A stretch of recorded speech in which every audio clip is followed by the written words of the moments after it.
उसका नाम माधोदास था, लेकिन दशम गुरु श्री गुरु गोविंद सिंह ने उन्हें ऐसी ताकत बख्शी थी कि उसने मुगल सल्तनत को हिलाकर रख दिया था। वो वीर योद्धा था बाबा बंदा सिंह बहादुर। बाबा बंदा सिंह बहादुर, जिनके नाम में ही बहादुर शब्द है, उन्हें सिखों के 10वें गुरु श्री गुरु गोविंद सिंह ने मुगलों के जुल्म से लड़ने वाला एक योद्धा बनाया था। बाबा बंदा सिंह बहादुर के वीर योद्धा बनने की कहानी बड़ी दिलचस्प है, लेकिन उनका बलिदान दिल को दहला देने वाला है। सिखों ने जुल्म के आगे घुटने नहीं टेकने की जो सोच कायम की, उस पर चलते हुए ना जाने कितने सिख वॉरियर्स ने हंसते हंसते बलिदान दे दिया। माधोदास नाम का एक वैरागी संत कैसे बन गया एक बहादुर योद्धा, जिसने 10वें गुरु श्री गुरु गोविंद सिंह के साहिबजादों के हथियारों को सजा दी थी और उनकी शहीदी का बदला लिया था। जानेंगे सब कुछ आज के इस वीडियो में, लेकिन उससे पहले अगर आपने हमारे चैनल को सब्सक्राइब नहीं किया है तो सब्सक्राइब कर बेल आइकन को दबा दें। माधोदास का जन्म 16 अक्टूबर 1670 को जम्मू कश्मीर के पुंछ जिले के राजौरी क्षेत्र में हुआ था।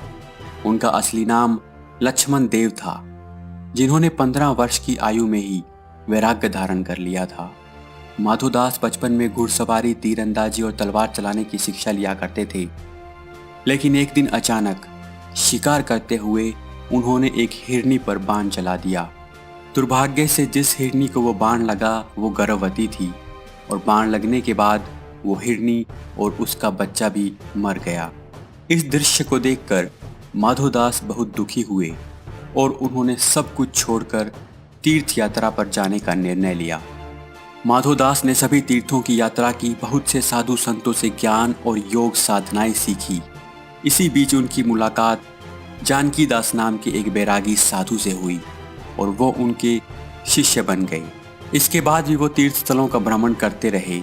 उत्तर भारत में अनेक स्थलों की यात्रा करने के बाद वो महाराष्ट्र के नांदेड़ पहुंचे, जहां वो एक कुटिया बनाकर रहने लगे और ईश्वर की प्राप्ति के लिए ध्यान करने लगे। गुरु गोविंद सिंह जी से मुलाकात 1708 में गुरुजी मुगल बादशाह बहादुर शाह के साथ दक्कन आए थे। गुरुजी को पता चला कि माधोदास नांदेड़ में है। इसके बाद वो माधोदास की कुटिया पहुंचे। वहां गुरुजी ने सिखों को लंगर बनाने का आदेश दिया।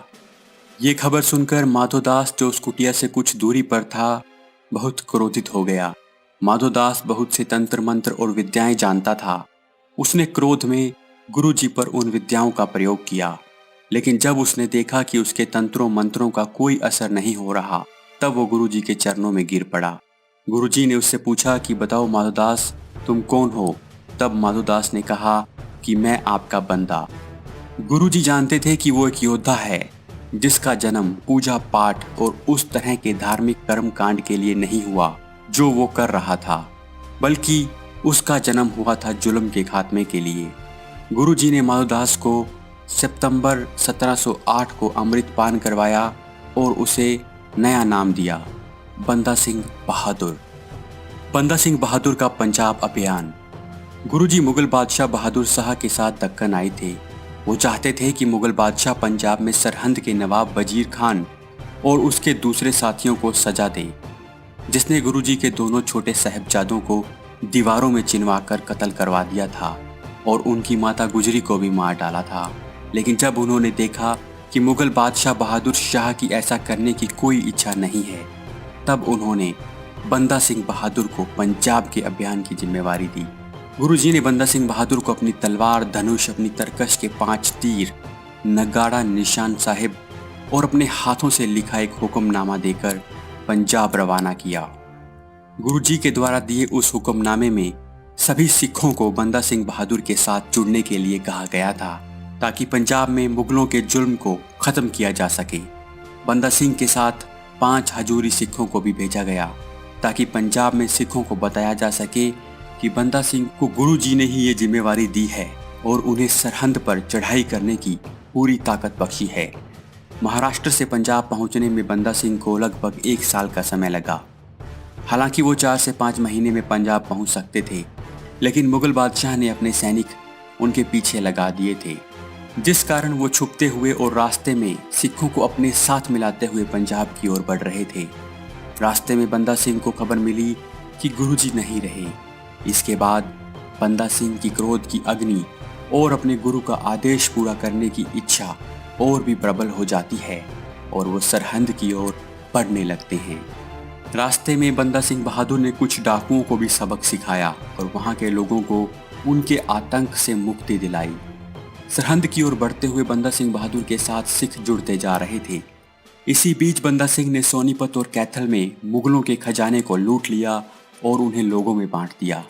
टोहाना में बंदा सिंह मालवा के सिखों को संदेश भिजवाते हैं कि सरहंद के वजीर खान को खत्म करने के लिए सभी सिखों को एक साथ आना होगा। समाना की लड़ाई। बंदा सिंह बहादुर ने सबसे पहले समाना पर कब्जा किया। समाना गुरु तेग बहादुर के शीश काटने वाले जल्लाद जलालुद्दीन का घर था। इसी जल्लाद के बेटे ने गुरु गोविंद सिंह जी के छोटे साहिबजादों का भी कत्ल किया था। गुरु गोविंद सिंह जी को धोखे से आनंदपुर खाली करवाने वाला अली हुसैन भी समाना का ही था। समाना की लड़ाई में बंदा सिंह बहादुर ने अपने सिख योद्धाओं के साथ वहां की मुगल सेना को चींटियों की तरह मसल दिया। इसके बाद कुंजपुरा, घुर्रम, थस्का पर भी खालसा फौज का परचम लहरा दिया। एक के बाद एक लड़ाइयां जीतते हुए और सिखों की फौज को बड़ा करते हुए अब बंदा सिंह बहादुर की फौज पहुंच गई थी सरहंद। सरहंद की लड़ाई। सरहंद को कब्जे में करना और उसे जीतना आसान नहीं था। बंदा सिंह ने 3 महीने तक अपनी सेना को मजबूत किया और वजीर खान की कमजोरियों का पता लगाया। बंदा सिंह बहादुर की आर्मी में सैनिकों की संख्या 30,000 से 40,000 तक पहुंच गई थी, लेकिन बंदा सिंह के पास हाथी, घोड़े और बंदूकें नहीं थी। वहीं वजीर खान ने भी इस लड़ाई को जिहाद का नाम देकर अपने साथ बहुत से मुसलमानों को जोड़ लिया था। उसके पास ट्रेंड आर्मी, हाथी, घोड़े, तीर अंदाज और बंदूकें भी थी। इस तरह वजीर खान के पास भी 30 से 40,000 की सेना थी। सरहंद से 20 किलोमीटर दूर छप्पर छिरी नामक स्थान पर दोनों सेनाओं की टक्कर हुई। एक तरफ गुरु के सिख मुगलों के जुल्म के खिलाफ लड़ रहे थे, दूसरी तरफ धर्म को अत्याचार करने का लाइसेंस बनाने वाले मुगल थे। वजीर खान और बंदा सिंह बहादुर की सेना में जबरदस्त युद्ध हुआ और अंत में सिखों की जीत हुई। पंजाब में जुल्म और सितम का सबसे बड़ा नाम वजीर खान इस लड़ाई में मारा गया। इस हार से मुगल बादशाह बहादुर शाह तिलमिला उठा और वो दक्कन से दिल्ली आ गया ताकि सिखों का पंजाब से प्रभाव खत्म किया जा सके। बहादुर शाह ने सभी गवर्नर्स को पंजाब पर चढ़ाई करने का आदेश दे दिया। जब बंदा बहादुर पंजाब के बाहर था तब मुगल सेना ने सरहंद पर कब्जा कर लिया। मुगलों से अपनी आखिरी लड़ाई के लिए बंदा बहादुर ने सेना को लोहगढ़ में इकट्ठा किया। मुगल इस लड़ाई में जीत गए और उन्होंने लोहगढ़ के किले पर कब्जा कर लिया। इस लड़ाई में बंदा सिंह बहादुर बचकर निकलने में कामयाब रहे। इसके बाद बंदा सिंह बहादुर लंबे समय तक मुगलों से छिपते रहे। अंत में गुरदास नंगल गांव में उनके छिपने की खबर मुगलों को लग गई। मुगल सेना ने उन्हें चारों ओर से घेर लिया और वो पकड़े गए। बंदा बहादुर की शहादत। बंदा सिंह बहादुर को लोहे के पिंजरे में बंद करके दिल्ली लाया गया। दिल्ली पहुंचने पर मुगलों ने उन्हें अपना धर्म बदलने के लिए कहा, लेकिन उन्होंने ऐसा नहीं किया। उन्हें मजबूर करने के लिए उनके सामने ही उनके छोटे से बेटे की हत्या कर दी गई। फिर भी वो नहीं झुके। फिर चिमटियों से उनकी त्वचा नोची गई, लेकिन उन्होंने अपना सर नहीं झुकाया। गर्म सलाखों से उनकी आंखें निकाल दी गई। उन्हें बहुत सी यातनाएं दी गई ताकि वो अपना धर्म छोड़कर मुस्लिम धर्म कबूल कर लें, लेकिन एक सच्चे गुरु सिख ने उन यातनाओं की बिल्कुल परवाह नहीं की। अंत में उन्हें कत्ल कर दिया गया। बंदा सिंह बहादुर ने अपने गुरु के वचनों का मान रखते हुए छोटे साहिबजादों की हत्या का बदला लिया। उन्होंने मुगलों को, जो पूरे भारत पर अपना अधिकार कर चुके थे, नाकों चने जबवा दिए। बंदा सिंह बहादुर की शहादत को पूरा हिंदुस्तान हमेशा याद रखेगा और साथ ही याद रखेगा मुगलों के उस दौर को भी। जब कभी धर्म मानवता से बड़ा हो जाता है तब तब सत्ताएं इंसानियत की सीमाएं लांघ जाती हैं। धर्म के नाम पर ही लोगों पर अत्याचार होने लगते हैं। ऐसे में धर्म की रक्षा के लिए भगवान धरती पर गुरु, पीर, फकीरों और योद्धाओं का रूप लेकर जन्म लेते रहते हैं।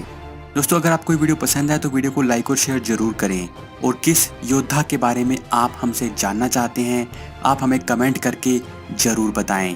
आपसे फिर मुलाकात होगी ऐसे ही एक और वीडियो के साथ।